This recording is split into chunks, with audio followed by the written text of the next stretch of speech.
je reprends mon exemple de tout à l'heure. Vous rentrez sur le marché des futures avec un levier de marge qui vous permet de prendre une position de 375 000 $ pour une avance de 1000. Mais rien ne vous interdit, cette avance de 1000, de l'avoir financée avec 900 de dette. Par conséquent, le levier d'endettement multipliant le levier de marge, vous voilà engagé sur les marchés financiers pour 375 000 $ avec 100 $ en poche. C'est dire que tout le monde peut jouer. Et alors, évidemment, tout le monde ne peut pas, bien sûr, parce qu'il faudrait multiplier tous ces chiffres par le coefficient ad hoc, mais en tout cas, on comprend facilement que des institutions comme Bear Stearns, avec entre 8 et 10 milliards de capitaux propres, se soient retrouvées engagées à la veille de sa faillite à la mi-mars, à hauteur de 13 400 milliards de dollars sur les dérivés de crédit. Et alors là, vous comprenez aisément que la disparition d'un Bear Stearns, qui laisse inabouti 13 400 milliards de deals, fait passer un vent de panique sur toute la sphère financière, banque centrale en tête. Par conséquent, l'un des impératifs stratégiques de la reconstruction de la finance, c'est la déleviérisation. Déleviérisation d'endettement. Et je reprends exactement ce que vient de dire Peter à l'instant.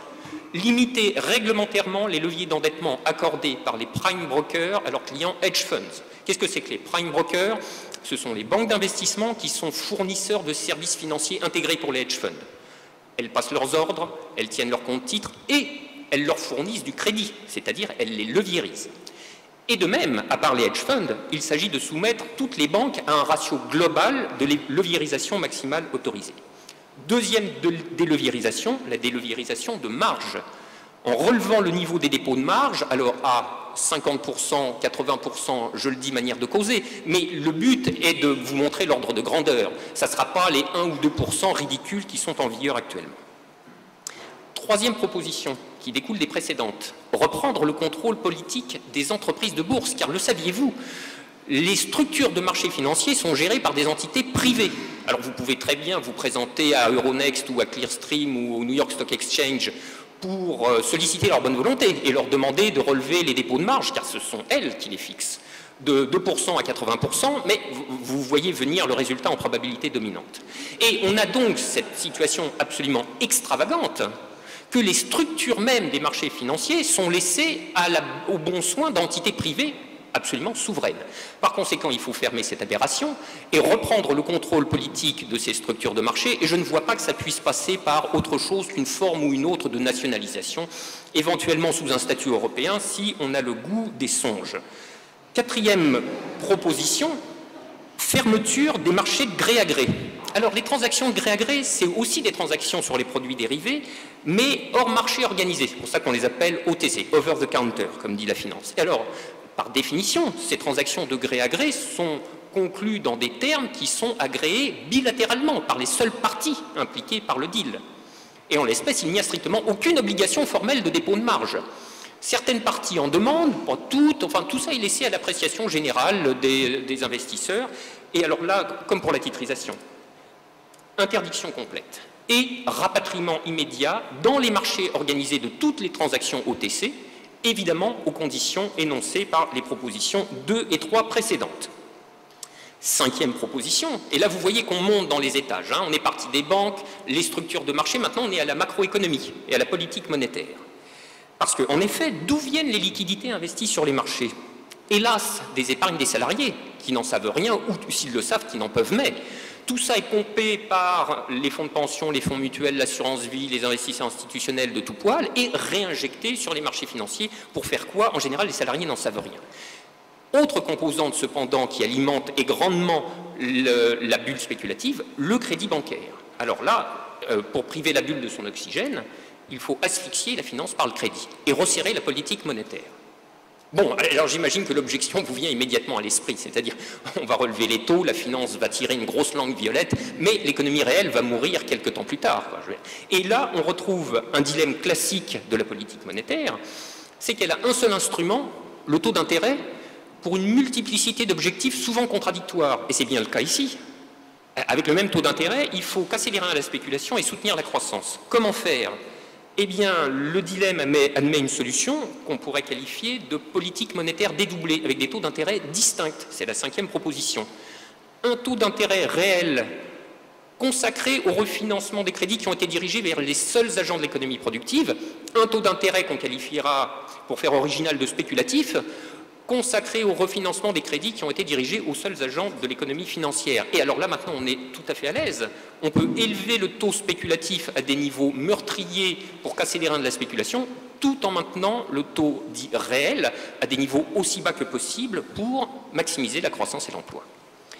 Sixième proposition, et alors là, je sais que je brise normalement la progression logique de mon propre exposé, hein, puisqu'on est monté dans les niveaux, là on était au macro, et boum, on redescend au plus micro du microéconomique. Nous voilà du côté des traders, des salles de marché et de leurs formules de rémunération. Mais alors, comme c'est ma petite préférée, je la garde toujours pour la bonne bouche, et tant pis pour la logique. Alors, pourquoi les formules de rémunération des traders posent des problèmes? Eh bien parce qu'elles sont asymétriques et biaisées en faveur du risque. Les bonus sont calculés d'après les profits courants, donc ils constatent la rentabilité présente, mais sans prendre en compte ce qui est le corrélat de ces gains présents, à savoir l'accumulation de risques futurs, et notamment la probabilité de pertes sensationnelles.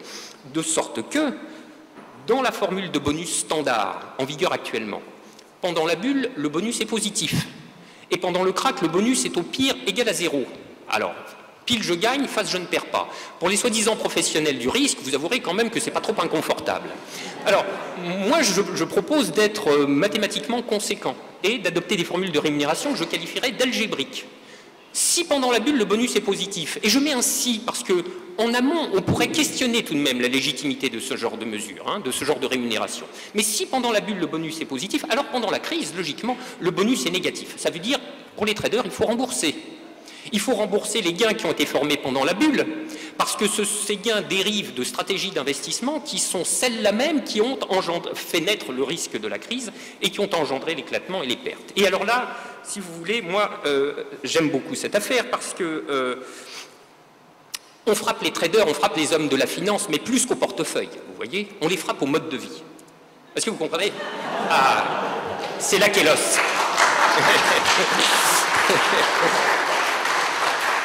Comme quoi, il n'y a pas que les pauvres qui ont des problèmes d'argent. Parce que s'il y a les bonus, la tentation de la voiture rouge est grande. Mais si les marchés se retournent, il va falloir la vente d'occasion. Donc la vie est difficile pour tout le monde, et c'est pour ça moi que j'aime beaucoup cette proposition, parce que, si vous voulez, d'abord je la trouve assez efficace, je trouve qu'elle est analytiquement bien fondée, et pour tout vous dire, je la trouve surtout assez agréable à l'œil. Donc voilà, je l'aime bien. Hein.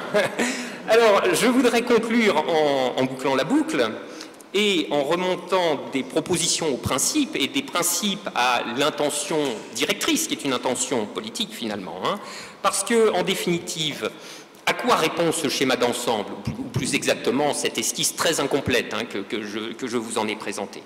Elle répond à une sorte de principe zéro, il aurait peut-être fallu commencer par là, qui pourrait s'énoncer de la manière suivante: faire rentrer le génie dans la lampe. Qu'il en soit sorti, c'est difficilement contestable. La déconnexion de la finance avec l'économie réelle, j'allais dire est proverbiale, mais elle est surtout statistiquement documentée. La finance contracte des risques incontrôlables pour des montants faramineux, et il appartient en général au reste de l'économie de payer l'ardoise, elle qui n'y est pour rien.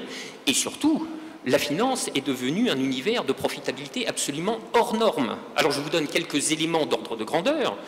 Le ROE, c'est le Return on Equity, c'est-à-dire le rendement des capitaux propres, la rentabilité des capitaux, si vous voulez. Pour les entreprises du CAC 40, la rentabilité des capitaux propres est de l'ordre de 15 à 20%. C'est énorme, c'est tout à fait considérable. Pour la banque de détail, ça peut monter à 25%. Pour la banque d'investissement, il n'est pas rare que le ROE gravite assez à l'aise autour des 40-50%. Et donc, là, si vous voulez, il y a un privilège de profitabilité qui est absolument exorbitant. Par conséquent, dans l'idée de reconstruire les structures financières, il entre intégralement l'idée de ramener la finance à l'ordre commun de la profitabilité. Et on peut même dire les choses de manière un petit peu plus brutale. Il entre dans ce schéma d'ensemble l'idée de faire régresser la finance. Et alors là, à partir du moment où il est analytiquement bien fondé, je ne vois pas pourquoi on ne se priverait du luxe d'une formule à l'emporte-pièce, car depuis 2 décennies de déréglementation financière que nous avons sous les yeux, nous pouvons bien le dire, la régression sociale, c'est le progrès de la finance, et la régression de la finance, c'est le progrès social.